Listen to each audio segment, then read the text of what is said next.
The sun had barely lifted itself over the dry hills when John Beckett rose from his narrow bed, boots hitting the floorboards with a dull thump. The wooden planks beneath him creaked in the quiet. No one else lived in the house, no echo of footsteps but his. Just the rustle of wind over dry grass outside and the faint creaking of the barn doors flinching against the breeze. Another day, like every day before. He pulled on his worn leather jacket, the one with a rip in the cuff he never bothered to mend. His hat hung by the door, stiff with dust and years.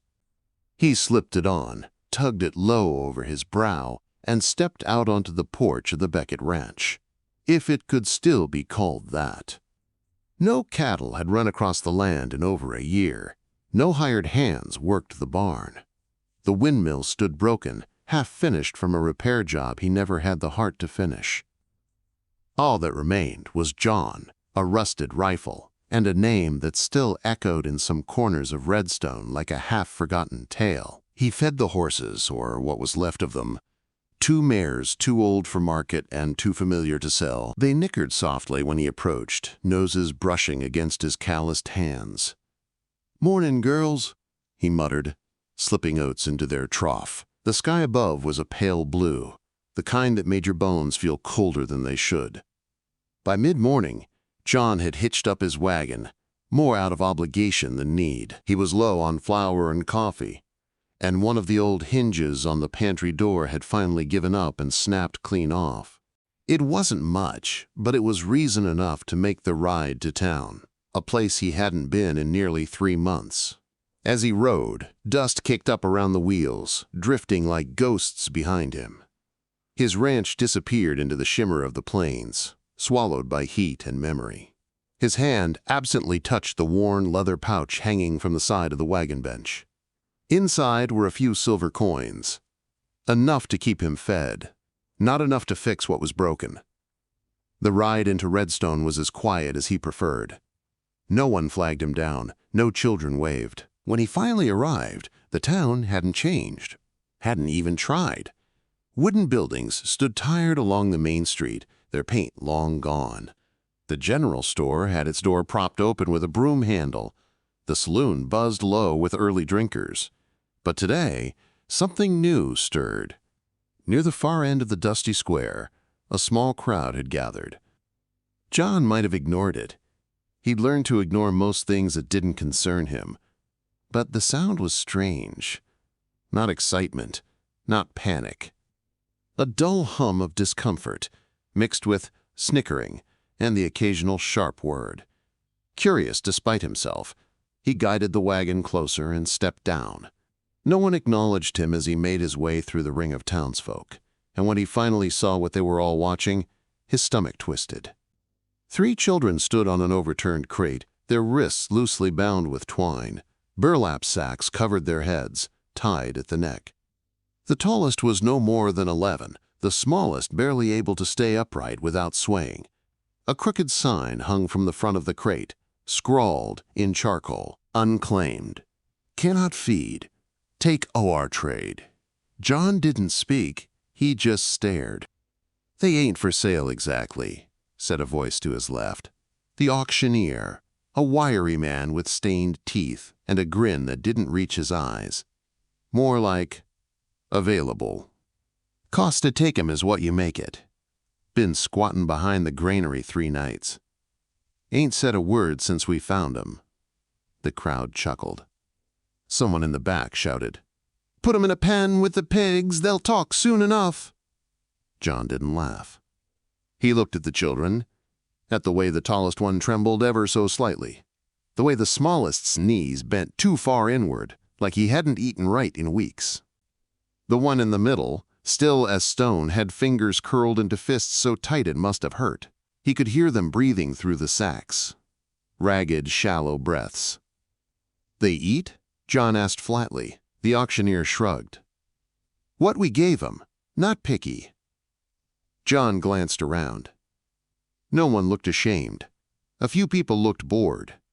Most just watched to see if something funny might happen. "You're all right with this?" he asked, louder now. The crowd murmured. A few turned away. One man spat into the dust. "They ain't nobody's kids," the auctioneer said. "What's it matter?" John stepped forward, reached into his coat pocket, drew out his pouch and untied it with slow fingers. "Here," he said, dropping the silver into the auctioneer's hand. "That's for all three." The crowd stirred. Some snorted. One woman near the saloon laughed outright. "Old Beckett's finally gone soft. He gonna start a school for the mute or something?" But John said nothing. He just climbed back into his wagon and waited as the auctioneer barked at a couple boys to unbind the children and lead them to the wagon. The sacks stayed on their heads. No one asked for them to be removed. One by one, the children climbed into the wagon bed. None spoke, none resisted. They moved like animals trained not to fight anymore. As the wagon turned down the street, the crowd dispersed, already forgetting the show. John drove without looking back. The road out of Redstone stretched long and pale under the afternoon sun. Dust clung to the back of his neck. Every so often he glanced over his shoulder. The children sat huddled together at the rear of the wagon bed, still silent, still masked. One of them, the smallest, leaned gently against the side rail, his fingers clutching the wood. John's hands tightened around the reins. He didn't know what he was going to do with them. He didn't even know why he had done it. He'd seen hungry strays in the street before, runaways, even a dead one once behind the smithy. But something about the stillness of those three, the quiet, it wasn't right. By the time the ranch came into view, the sun was kissing the horizon. Shadows stretched long across the fields. He pulled the wagon to a stop in front of the barn and stepped down, dust swirling around his boots. He walked to the back and offered a hand to the first child, the tallest, a girl, judging by the slender arms. She flinched, but took his hand. "I ain't gonna hurt you," he said low. "Let's get you inside." One by one, he led them down, keeping a gentle hand on each as they found their feet. No names, no words, just three breathing shapes wrapped in rags and fear. He guided them to the barn, cleared out a space near the hay bales, laid down old wool blankets, and left a bucket of water by the door. Then, without ceremony, he reached up and gently pulled the sack from the first child's head. A boy, pale, freckles under grime, eyes darting. The second, another boy, wide-eyed, thin-lipped, tear streaks down his cheeks. The third, the girl. Her face was round, her mouth set tight, but her eyes didn't blink, just stared. John nodded once, then left the barn, closing the door behind him. That night, he sat on his porch with the stars overhead, listening to the wind slide through the tall grass. The ranch hadn't felt like home in years. He didn't know if it ever would again, but tonight, something had changed. He wasn't alone anymore. And that thought scared him more than he could admit. The morning after brought no sun, only the quiet gray of a sky that hadn't decided whether it would storm or simply sulk. John stepped off the porch with a fresh load of chopped firewood in his arms. He moved slow, not from age, but from years of getting used to silence. The kind of silence that settled into bones, lived behind the eyes. But now, that silence felt crowded. Not gone, just waiting. The barn was still shut tight, the door creaking gently in the breeze. He nudged it open with his boot and stepped inside. The three children were right where he'd left them, curled in a corner of hay and old quilts, side by side, like stray pups who'd found a patch of shelter. They weren't sleeping, but none of them moved. They just watched him. "Morning," John said softly. No answer. He didn't expect one. He set the firewood down near the stove and placed a battered tin cup on the nearby workbench. From his coat, he pulled a chunk of dry cornbread and split it into thirds, placing each piece on a flat wooden plate. Then, filling a jug with water from the well, he set it beside them. "You eat when you're ready," he said, and backed away without turning his back to them. He didn't press. He never had. Back in the house, he stared at his own half-cooked eggs and untouched coffee. Appetite hadn't followed him home. His mind kept drifting, caught somewhere between a memory and a question. He thought about their faces, the way they hadn't flinched when he removed the sacks. The girl especially. Something in her stare had lodged in his chest, a weight without a name. By midday, he walked to the barn again. This time, the cornbread was gone, and the jug half empty. One of the boys, the smallest, had drawn something in the dirt floor with a stick. It looked like a horse, or maybe a dog, hard to tell. But the lines were careful, thought out. "You draw that?" John asked. The boy didn't move, just stared at the ground, but his fingers gripped the stick tighter. John nodded once, then knelt down, drew a second image beside the first. A sun, crude and round. Rays sticking out like crooked fingers. He looked at the boy. "Your name?" "Nothing." He didn't ask again. Instead, he left them in peace and got to work fixing the chicken coop. There hadn't been hens in it for years, but he figured it might be useful now. It felt good to hammer again. Good in a way he hadn't let himself feel since he buried Sarah. Each nail into the wood shook something loose inside him, but he didn't fight it. Work had always been his language. That evening, he returned with more food. This time, hot stew, made thin with water, but warm all the same. The smell filled the barn quickly, and the children stirred. They didn't rush him, didn't snatch the bowls. They waited. Watching, silent. He handed a bowl to each, then leaned against a post nearby and sipped his own. "You don't have to talk," he said. "I ain't asking questions, not yet." The girl, the one with the round face and sharp eyes, looked up at him, just once, then back down. But she ate. The oldest boy, wiry, eyes too old for his face, took the smallest under his arm, pulling him closer as they shared a spoon. There was no sound in the barn, except for the gentle scrape of tin. When they finished, the girl brought her bowl back to John, held it out with both hands. Her mouth opened, just slightly. "Thank you," she whispered, 2 words, soft as wind, through wheat. John nodded. "You're welcome." He wanted to ask her name. It sat heavy on the edge of his tongue, but he didn't. Not yet. That night, he left the barn door cracked open. Not enough for cold, just enough for choice. The next morning, they were still there. Over the next days, things shifted slowly, like thawing river ice. The youngest, who barely spoke but always watched, began following John at a distance when he worked. Never close enough to touch, just far enough to see what he was doing.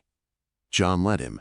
He explained the basics of fence mending out loud, not caring if anyone answered. "You pound the post in first, then measure the wire tight, knot it here, twist it there. Don't have to be perfect, just hold strong." Sometimes he'd look back and find the boy gone.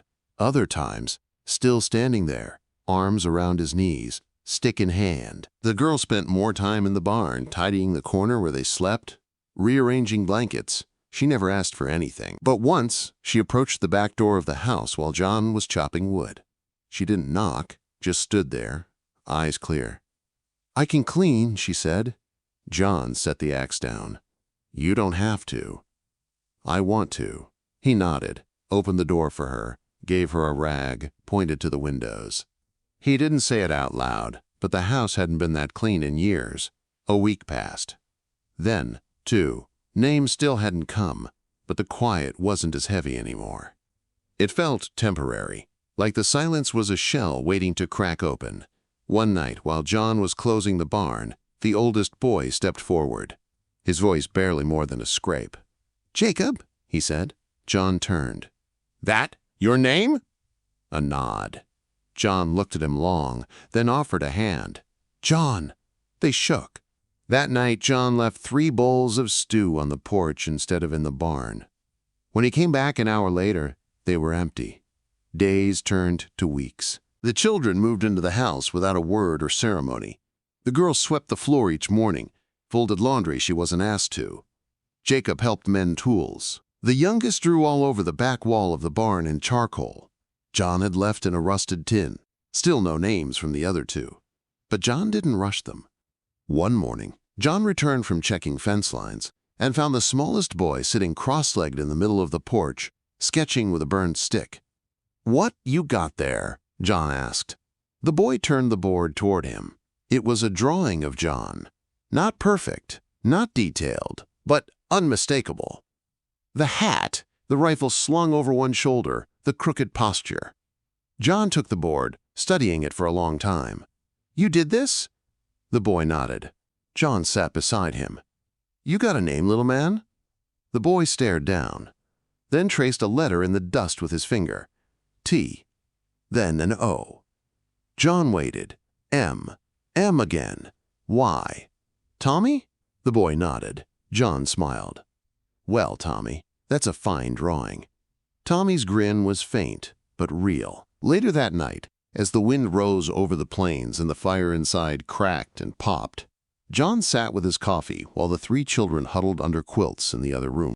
He thought of his wife, her hands smoothing the same quilt years ago, her laughter, her dreams. He closed his eyes and whispered her name, then looked toward the room where the children lay. "Clara," he murmured, "you, the last mystery." The house didn't answer. But somewhere in the dark, a girl stirred. And a new name waited just behind her lips. Not quite ready, but almost. The rain came without warning. One moment the sky was just heavy with clouds, the kind that hovered low and still. The next, it tore open like a split seam, pouring water across the plains in thick sheets. It pounded against the roof of the ranch house, the barn, the dry earth outside, soaking everything it touched. Inside, the walls creaked gently, wind sliding through the cracks in the window panes like cold fingers. John stood by the stove, pouring hot water over coffee grounds, watching the way the shadows moved across the floor. His ears picked up the occasional shuffle from the other room, where the kids lay curled up in their corner nests of quilt and pillow. He'd left the door open. He didn't like doors closed anymore, not since they arrived. It had been nearly a month. Jacob had taken to checking the perimeter fence every other morning, dragging behind him a length of wire and an old pair of pliers. He didn't ask permission. He just started doing it one day, and John let him. The kid moved like someone who needed a job to make sense of things. Tommy drew more than he spoke, his fingers always black with charcoal dust. Some of his drawings were simple. Barns, cows, trees. Others weren't. There were dark shapes, tall figures, and sometimes what looked like cages. John didn't ask. Clara hadn't said another word since that first thank you. But she was there. She moved with purpose, cooked when John forgot to eat, mended a tear in his shirt with a thread too white to match. She listened more than she blinked. John knew she was watching everything. The first thunderclap shook the window behind him. He didn't flinch, but in the next room he heard something tumble. A stool, or maybe one of Tommy's drawing boards. Then, a sharp cry, muffled and hoarse. John moved fast. He stepped into the room to find Clara on her knees beside the bedroll, her hands over her ears, rocking hard. Tommy huddled beneath a quilt, his wide eyes staring up at the ceiling. Jacob had backed himself into a corner, arms crossed tight, jaw clenched. Another boom. This one longer. Clara gasped and clenched her eyes shut, then let out a sound John hadn't heard in years. A scream not from pain, but from memory. It cracked the silence like glass. John dropped to a crouch beside her, reaching for her shoulders, then thinking better of it. He didn't touch her, he just spoke. "It's thunder, girl, that's all. Storm's rolling through, but it can't get you in here." She shook her head, still rocking, mouth moving fast but silent. "You're safe," he said again. "Ain't nobody coming through that door but me, you hear me?" Her breathing hitched. Then her lips moved again, this time with sound. "No, no, don't. Don't what?" She opened her eyes. Tears mixed with the dirt on her cheeks. Her voice, when it came, was raw. "Don't send us back." John's blood went cold. I ain't sending nobody anywhere. But Clara didn't seem to hear him. She pushed away from the bedroll, hands clawing at the floor, her voice rising. We didn't do anything. He said we had to be quiet. He said if we told, they'd come get us. They'd take us away. John sat frozen. Clara, he said softly. She looked at him. He reached for her hand. This time, she didn't pull away. I ain't them, he said. You're not going back. Not ever. She bit her lip. Nodded once, then broke completely. The sobs came deep, not loud, but enough to shake her frame. John pulled the blanket from the bedroll and wrapped it around her, letting her cry. Jacob didn't say a word, but his shoulders relaxed a little. Tommy crawled across the floor and tucked himself under John's arm. For the first time since they arrived, the room wasn't full of strangers. When the storm finally began to pass, the rain easing to a whisper against the roof, Clara lay curled beside the fireplace, her cheeks wet but calm. She was asleep. John stood and covered her with a second quilt. He turned to Jacob. Who's he? Jacob's mouth tightened. Then he spoke. He called himself a preacher. What'd he do to you? Jacob didn't answer right away. When he did, his voice was flat. Locked us up. Called it saving us. He hit us when we talked. Took the others away sometimes. They didn't come back. John crouched in front of him, level. He touched Clara? Jacob shook his head. Not like that. But he scared her more than anything else. John stared into the fire. His jaw clenched. What's his name? Graves, Jacob whispered. Alton Graves. John stood and walked to the window. Rain still tapped at the pane, but the thunder had moved west. He hadn't felt rage like this in years. Not since the doctor told him Sarah was gone. Not since he saw them lower her into the ground, alone and cold. That kind of grief he'd buried. But this was different. This was fire. He didn't sleep that night. He sat by the stove, rifle across his lap, eyes on the door. The next morning, the sky had cleared, the prairie washed clean by rain. John hitched the wagon early, loaded supplies, filled his saddlebag. He set out by mid-morning, telling the kids he'd be back before sunset. They didn't ask where he was going. Redstone looked the same. It always did. Tired. Dry. Like a mouth full of sand.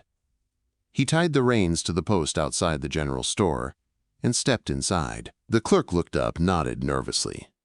John bought flour, coffee, a new box of nails, paid without speaking. As he stepped outside, a voice called from across the street. Well, well. Beckett come down from his mountain again. Deputy Frank Malone leaned against the rail post near the sheriff's office, chewing on a toothpick. He wore a hat too big for his head and a badge that hadn't been polished in months. John crossed to him. Need to talk. Frank stood up straighter. Everything all right? No. They stepped inside the office. John spoke low but clear, told him about the preacher, about the auction, about Clara's scream in the storm, about the name Alton Graves. Frank listened, jaw tightening with every word. Preacher Graves came through here a few times, he said. Claimed he was starting a home for lost children. Said the church out near Dawson donated a building. We didn't ask questions. Nobody wanted to. You should've. Frank ran a hand through his hair. You know what happens when a man like that's got a Bible in one hand and the law in the other? I know what happens when nobody stops him. Frank nodded once. I'll ride out. Dawson's a full day from here. But I'll see what I find. John looked at him long and hard. If he's there, you bring him back. And if he ain't, I'll find him myself. Frank didn't argue. John rode home that night under a bleeding sunset. The sky was pink and gold, streaked with fading storm clouds. He found the children sitting on the porch, waiting. He didn't say where he'd been. They didn't ask, but that night, after dinner, Clara walked up to him, bare feet silent on the floor. My name's Clara, she said. Then she leaned forward, placed her hand against his chest, and whispered something else. You feel like home. John didn't speak. He couldn't. Not for a long time. But something cracked open inside him. not a wound, something better, something healing. He looked down at her, placed his hand over hers. "You too." The wind rolled hot across the plains, dry and restless, kicking up sand and old ash. It carried the scent of sun-bleached wood and wild grass scorched by the summer's breath.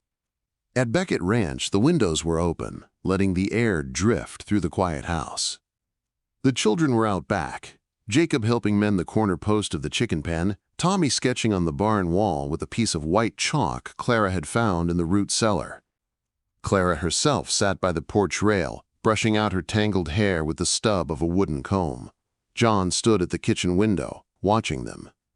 It had only been a day since she'd spoken her name, only hours since she'd placed her hand on his chest and told him he felt like home. He'd barely slept after that. Not because of worry, but because something in him wouldn't let go of the weight in her voice, the strength it had taken to say those words. Frank Malone hadn't returned yet. John had expected as much. Dawson was a long ride, even for someone who knew the terrain.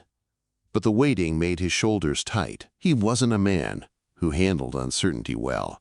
For most of his life, he'd fought his way through it with work, grit, or silence.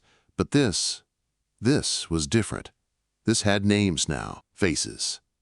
Fragile ones, he had sworn, without saying aloud, that he would never let be heard again.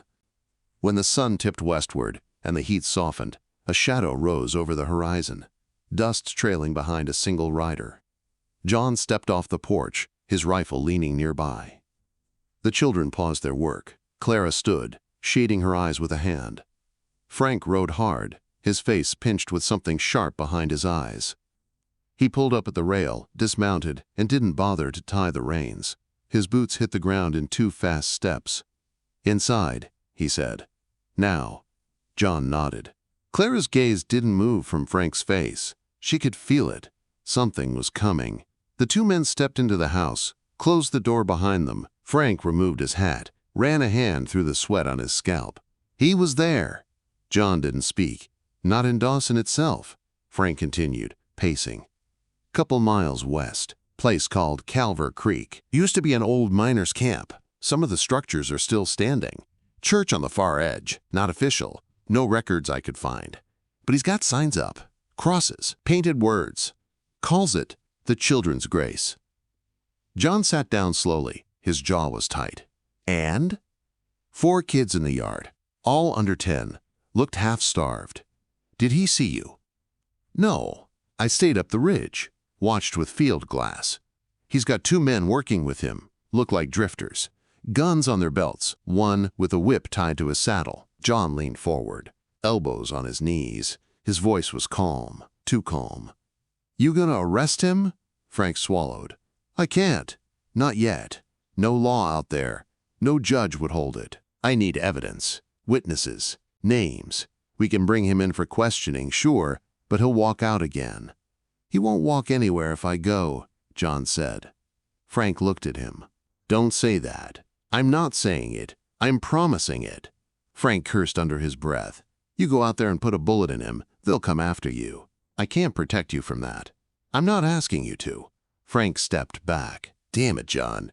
You know what he did to them?" "I don't know everything," John said, "but I know enough." He stood up, slow and firm. "I'm going." Frank gritted his teeth. "You got 3 kids out there who finally feel safe. You want to vanish and leave them wondering if you're ever coming back?" John walked to the door, opened it. The porch was still. Clara stood in the same spot, arms folded, watching. Jacob and Tommy had stopped their work. The wind had died down. Everything waited. "I'm not leaving them," John said. "I'm protecting them." That night he packed a rifle, a sidearm, 2 knives, and a coil of rope. Clara watched from the porch steps, silent as always. When he tightened the saddle strap and slid the rifle into its sheath, she finally spoke. "You're not coming back tomorrow." "No," he said.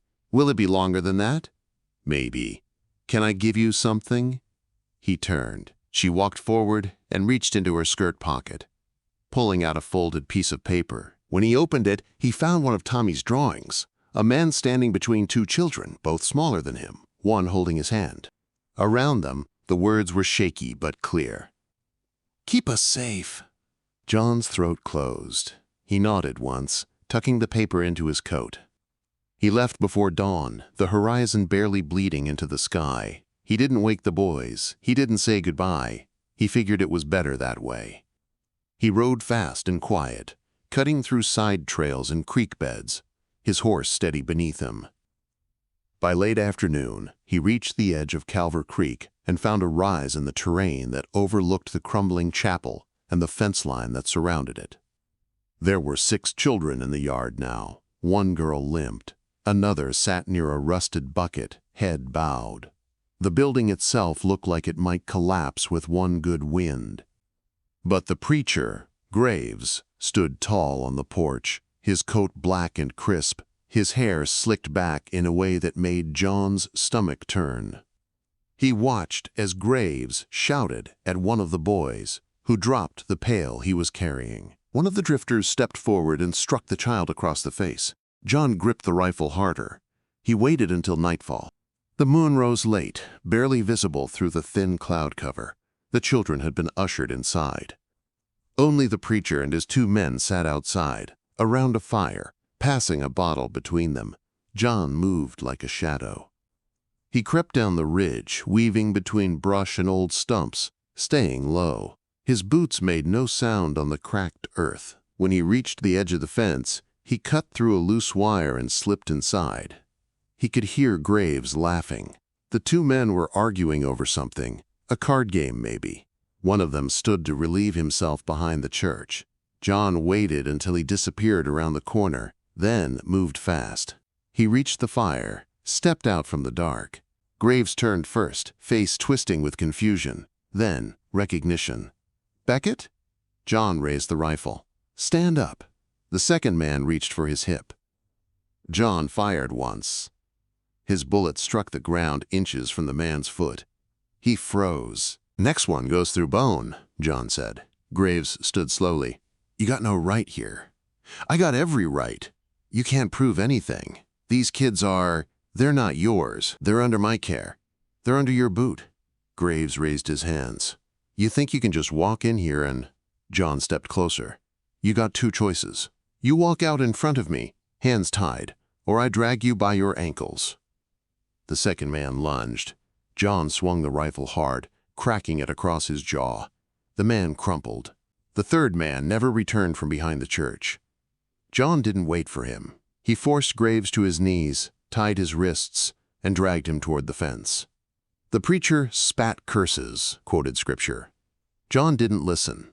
By sunrise, John had the children packed into 2 wagons he found behind the chapel. He bound the drifters and left them in the shed with enough water to last them until Law arrived. He tied Graves to the rear post of the wagon and rode beside the youngest child, who hadn't spoken once. They reached Redstone 2 days later. Frank was waiting. The town didn't look the same. People stepped out of buildings to watch. Word traveled fast when the preacher came back in chains. John said nothing. He left Graves in Frank's care and turned his horse toward the edge of town. Before he left, one of the children from the church ran forward and grabbed his coat. "Thank you," she whispered. John didn't answer. He just touched her shoulder gently, then rode on. He returned home near dusk. Clara stood at the edge of the yard. Jacob dropped the hammer in his hand and ran to the gate. Tommy followed, barefoot, his arms outstretched. John dismounted slowly. Jacob gripped him tight, said nothing. Tommy buried his face against his leg. Clara approached, looked him in the eyes. "You did it," she said. He nodded. She handed him a clean cloth and took the reins from his hand.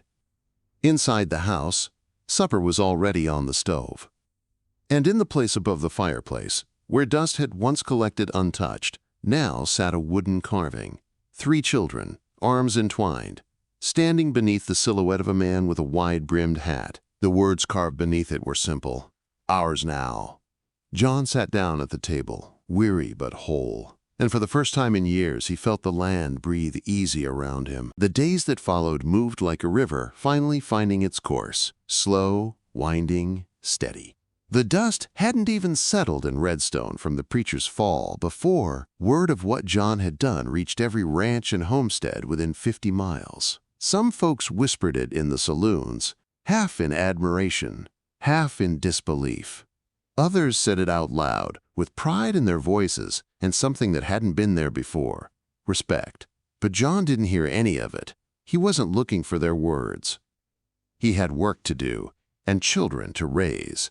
The morning after he returned, he woke to the smell of biscuits and the sound of laughter. Laughter. It poured into his room like sunlight through the old curtain. For a moment, he stayed still, unsure if he was dreaming. Then he heard the creak of a chair, the clatter of tin cups, and Tommy's high voice mimicking a chicken in distress. Clara's giggle followed, then Jacob's quiet chuckle. He sat up slowly and listened again. The sound pressed against his chest like a warm hand. He stepped out into the kitchen. The table was set. Clara was spooning eggs onto tin plates, her hair pulled back neatly, a smudge of flour on her cheek. Jacob stood by the stove, his hand wrapped in a cloth, carefully flipping biscuits in the cast-iron pan. Tommy was sitting cross-legged on the floor, drawing shapes in the wood with a stick of chalk. They looked up when they saw him. "Morning," Clara said. Jacob nodded. "Made too many eggs." John blinked. "Ain't no such thing." They all smiled. He sat down at the table, and Clara placed a full plate in front of him. The food was hot, simple, but made with care. He took a bite, nodded, then another. No one said anything else. They didn't need to. Outside, the windmill creaked again. This time, not from disrepair, but from movement. Jacob had fixed the blade mounts while John was gone. Not perfect, but strong enough to turn when the wind kicked up. John noticed it that afternoon, standing on the porch with his coffee. He watched the blades spin lazily against the sky, like they hadn't moved in years. It had been rusted stiff since Sarah passed. It felt like a sign. Maybe it was. Later that week, Clara asked if she could plant something behind the barn. "Flowers," she said. "Just wild ones." "Why?" John asked gently. "For her," Clara replied, eyes soft. "The woman in the picture, the one in your room." John didn't answer right away. He looked out over the land, the way the sunlight hit the broken fence line, the way the barn leaned just slightly to one side now. Then he nodded. "She'd have liked that." Clara smiled, a real one. They spent the afternoon turning soil. John showed her how to clear weeds, how to loosen the dirt without killing the roots below. Tommy helped by throwing pebbles into a bucket, pretending each one was a bad rock. Jacob carried water from the pump, his shirt soaked through by the time they finished. That night, Clara placed a small wooden sign at the edge of the patch. It read, simply, "For Sarah, thank you." John sat alone on the porch after everyone went to sleep. He stared at the sign, the moonlight catching on the letters. He hadn't said her name out loud in 3 years. He whispered it now. Just once. Then he wept. But this time it didn't feel like breaking. It felt like letting go. The following days were full of little things that mattered more than anyone could see. Jacob started taking apart the old tool shed out back, hammering boards together in the pattern of something new. He didn't tell John what it was, just kept working. Clara swept the front porch every morning and left folded linens on John's bed without asking. Tommy drew everything he saw: wild horses, old fence posts, Clara's flower patch. He even drew John once, sitting under the tree near the creek. When he showed it to him, John saw that he'd added Sarah beside him, her hand resting on his shoulder. He didn't say a word. He just nodded, swallowed hard, and ruffled the boy's hair. A month passed, then 2. Summer turned toward its end. The grass went gold, and the evenings cooled. A fox took up residence in the backfield, and Clara named her Lily. Jacob rode into town with John for the first time, handling the reins like he was born to them. They didn't speak much on the ride, but Jacob never looked nervous. When they passed the old auction square, John caught the boy glancing at the crate that still sat abandoned near the storehouse. He said nothing, just kept walking, but John could feel the storm in his silence. At the general store, Jacob picked out nails, a lantern, and a can of paint. John raised an eyebrow. "You starting a trading post?" Jacob shook his head. fixing something. At home. The clerk bagged their goods with care, no longer eyeing John with suspicion. When they stepped outside, Frank was there, leaning against the rail. "You done what most of us never had the guts to," he said. John didn't answer. Frank looked at Jacob. "You all right, son?" Jacob looked him in the eyes. "We're all right now." Frank tipped his hat and walked away. They rode back in silence. That evening, Jacob finally showed them what he'd been building behind the tool shed. A signpost. Sturdy, tall, hand-carved. At the top, burned into the wood with a branding iron, were the words, "Beckett Ranch, home for the lost." Tommy stood beneath it with wide eyes. Claire reached for John's hand and held it tightly. "You okay with that?" she asked. John looked at the sign, the clean lines of Jacob's carving, the name etched like it had always belonged there. "I reckon I am." That night, they celebrated with a fire out back. Clara made cornbread. Jacob cooked beans over the flame. Tommy sang a song he made up about chickens escaping a fox. John couldn't stop smiling. As the fire died down and the stars brightened, Clara leaned against his shoulder. "You're not lonely anymore," she whispered. "No," John said. "Neither are we." In the months that followed, other children came. Quiet at first, sent by mail, by word of mouth, by desperate hands that had nowhere else to turn. Some came alone, others with siblings. Each one was met with warm bread, open doors, and the same silent promise John had once made: "You're safe now." Clara became the heart of the house. Jacob taught the older boys how to ride. Tommy showed the littlest ones how to draw their fears and bury them under rocks. And John, he stood watch like always, but now with pride in his chest instead of grief. He built more rooms onto the house, put in a second well. Frank helped register the land as a protected homestead. Redstone stopped whispering about the Beckett place. They started admiring it. On Clara's 15th birthday, John carved her name into the porch rail, right beside Sarah's. She cried. Then hugged him so tight he thought his ribs would crack. And every spring, the flower patch bloomed without fail. The sign at the gate weathered with time, but the words never faded. Children still passed under it. Some stayed. Some moved on. But all of them carried a part of that place with them, deep and unshakable. And at the center of it all was the man who once lived alone, with a house full of silence and a heart full of ghosts. Not anymore. Now the house sang. And the ghosts? They rested. John stood one evening at the edge of the flower patch, watching the sun bleed gold across the field. Clara was beside him, taller now, stronger. Tommy chased two toddlers near the porch. Jacob hammered something near the barn. John exhaled slowly. "You ever think you'd be someone's father?" Clara asked. "No," he said, "but I think I always wanted to be." She smiled, rested her head against his shoulder. "I think you were always meant to be." The wind rolled over them like a blessing, and the land, once dry and forgotten, breathed full again. From silence to song, from loneliness to love. John Beckett's journey reminds us that even the most broken souls can become the strongest roots of a new beginning.